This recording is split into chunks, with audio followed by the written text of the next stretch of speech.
Hey everyone, I'm Kim and I'm on a GLP1 journey. I'm sharing what's working, what's not, and everything I'm learning along the way. And today, I want to talk about 5 common mistakes you might not even know about that could be slowing down your weight loss while on your GLP1, like Zepbound or Wegovy. I'm currently taking the 2.5 milligrams of Zepbound tirzepatide through Lilly Direct for the past 3 months. And, before we dive in, I just want to say this. For me, this journey is about more than just a number on the scale. It's about becoming whole again. And like many of you, I've spent most of my adult life giving everything I had to my family, my job, and even for a season caring for my elderly parents. And last year, I just hit a wall. I was burnt out. I left my corporate job and I finally gave myself permission to pursue healing. And while, yes, weight loss is part of that journey, so is healing my relationship with food, honoring my body, and restoring my spirit. This is about learning to care for myself in ways that go far beyond what I eat. I mean, I'm in my 50s now, and I want to feel strong, clear-headed, present, and joyful in this life. And if you're here, maybe you want that too. So, with that bigger picture in mind, let's talk about some of the common mistakes people make on this journey. And this isn't to shame ourselves, but to get more aligned with what truly supports healing and progress from the inside out. Now, the first one is not adjusting your eating habits. Now, while this medication does help reduce your appetite, it's not going to stop you from the mindless snacking in front of the TV or stress eating or overeating. This medication is a tool. We need to use it to start listening to the signals our bodies are naturally giving us. When you find yourself reaching for food, ask yourself, why am I eating? Am I hungry? Am I stress eating? Am I bored? And then respond with the healthy action that the healthy future you would want. Now, this is going to take some practice and you won't always get it right.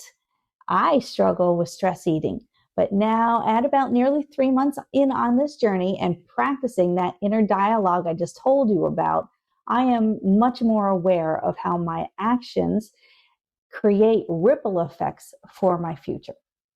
Now, number 2 is still eating processed foods. Now, this one might surprise you, but even if you're eating less on your GLP-1, what you're eating still really matters. And a lot of us think, myself included, well, I'm barely eating, so it's fine that I grab a quick snack or a sweet drink. But here's the deal. Even those small portions of ultra-processed snacks and sugary drinks can quietly work against your progress. I made this mistake about in the first 2 weeks on this medication. I would reach for a snack pack of pretzels on my way out the door. But I found doing this would spike my insulin levels and just cause my energy to plummet down. I found that these were empty calories that didn't keep me full or nourished. They triggered cravings, caused mood dips, and they even took me into that frustrating cycle of why am I not losing weight when I'm barely eating? So I shifted my approach to a more holistic, nutrient-dense food base, especially ones with protein and fiber and healthy fats. These days, I pre-cook meals and snacks, and I always make sure I have a few hard-boiled eggs and cooked chicken breasts at the ready in the fridge. And I'll even prep a few salads, so it's easier for me to just grab and go and stay on track.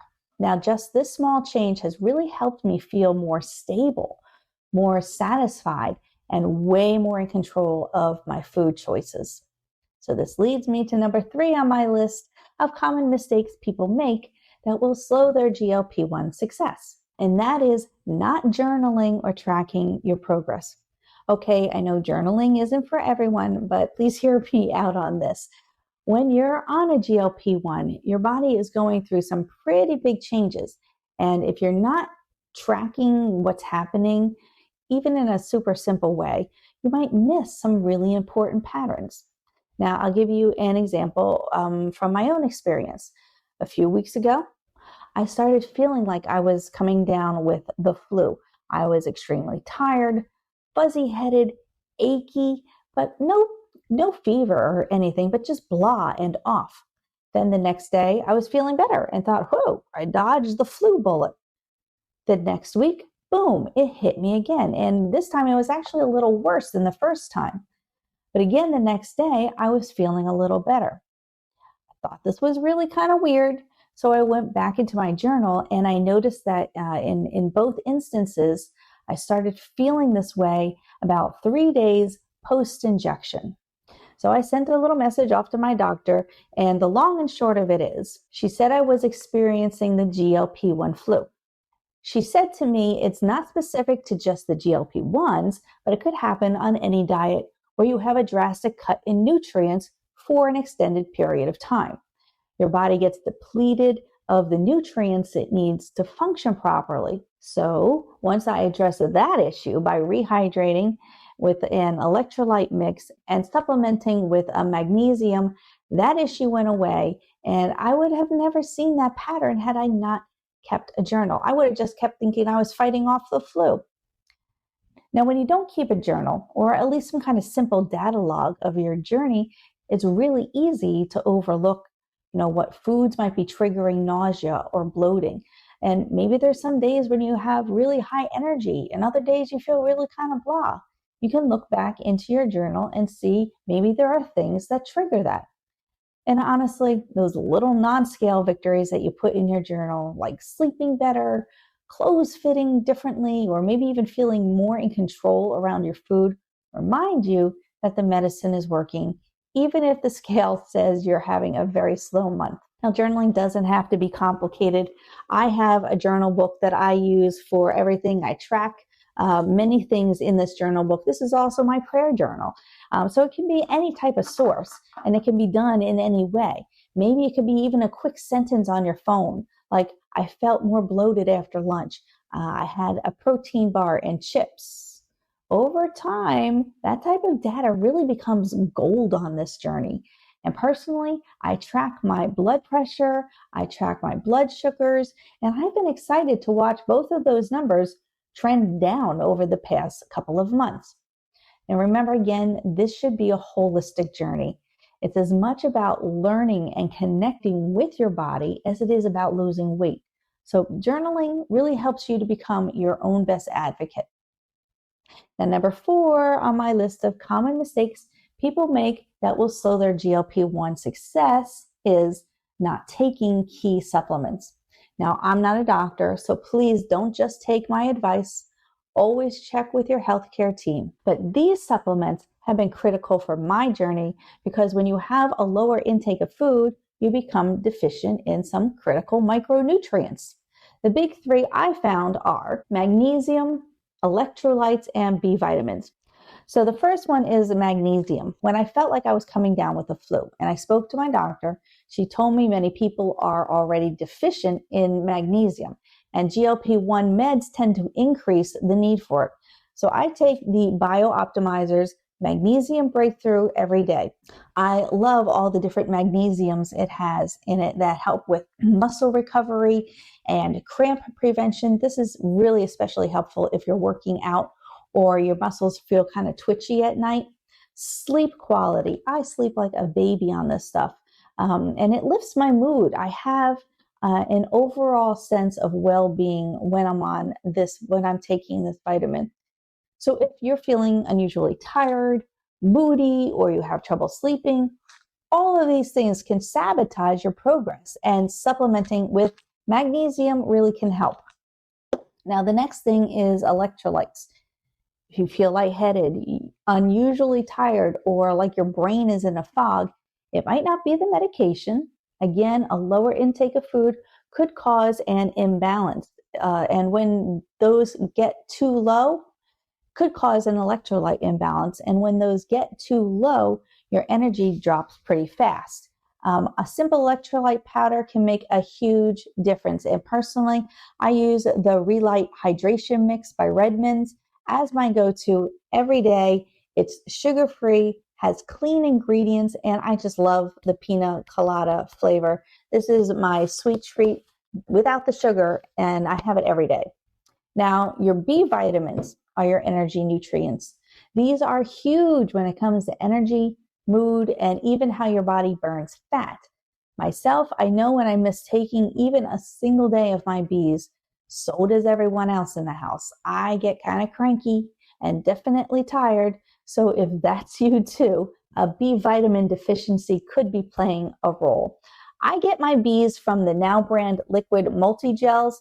It's a multivitamin, but it also has high values of the Bs. So I feel like I'm covering all my bases with this particular multi. And now I think this last one, number 5 on my list of common mistakes that people make that will slow their GLP-1 success, is arguably the most important for lasting, long-term, holistic success. And that is neglecting self-care and emotional health.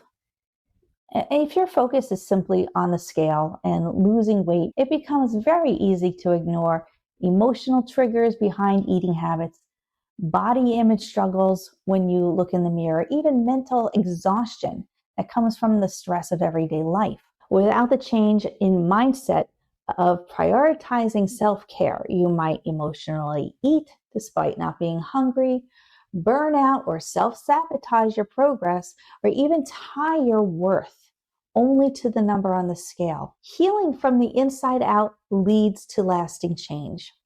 Don't let this GLP-1 process be just about the scale. Let it be about reclaiming you, your authentic self that's been buried and hidden by the stress, anxiety, and responsibilities of life. Nourish the parts of you that have nothing to do with food. If your focus is on everything that's wrong with your body, the weight you need to lose, the cravings you need to conquer, the numbers you need to hit, you start treating your body like just one more thing in your life that needs fixing. But this mindset can create tension and shame and even resentment towards your own body. Self-care shifts that focus and it says, my body is not the enemy. It's a beautiful and miraculous vessel I want to care for. I firmly believe the most powerful shift we can make on this journey is choosing to see self-care not as something we earn after we reach a goal, but as something we deserve along the way. There's this quiet transformation that happens when we start caring for ourselves, not because we've hit a magic number on the scale, but because we're finally starting to believe we're worth showing up for. And self-care doesn't have to be expensive. It's not a spa day or a grand vacation, though those things can be nice. It can be just a simple lighting of a candle while you journal, putting on clothes that fit the body you have today, treating yourself to a bouquet of flowers just because they're pretty. It can be a walk outside, a warm bath, a moment of silence before the day begins. These aren't frivolous extras. They're small but sacred ways of saying, I matter, my healing matters, and my joy matters. When you intentionally start to include rest, beauty, and pleasure in your daily life, even in the midst of all that's going on, the journey starts feeling like a return to wholeness. Now, weight loss may be part of the path, but it's not the prize. The prize is you, your life reclaimed. And without regular moments of self-connection, it is so easy for your days to just drift into autopilot. Yeah, hitting that goal number feels great at first, but it's actually a band-aid over a deeper wound, a soul and spirit level wound. And if you don't work on healing the inside, you may soon find yourself feeling disconnected or dissatisfied no matter how much weight you lose. Now, but here's the beautiful part. You don't have to choose between losing weight and finding yourself. This journey can be about both. It's about becoming lighter, but also becoming more grounded, more awake, and more authentically you. If no one has told you this lately, let me be the one to say it. Your wholeness is worth your time and attention today, not just someday when the kids are older or when you have that promotion or when you reach that goal weight. Today. Let this be the season where you nourish the whole you, not just the body you're changing, but the soul you're reclaiming. And as you keep going, remember the real success isn't just measured in the weight you've lost, but in the peace you've gained, in the joy of life restored, the self-worth rebuilt from the inside out. And I'm over here cheering for you. And if you've listened this long to my video, I want to thank you for your time. And I hope to see you all on the next video because you're not alone on this journey.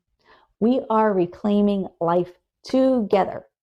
Now, be blessed, and I'll see you below in the comments. Mwah. I love you all. See you on the next one. Bye.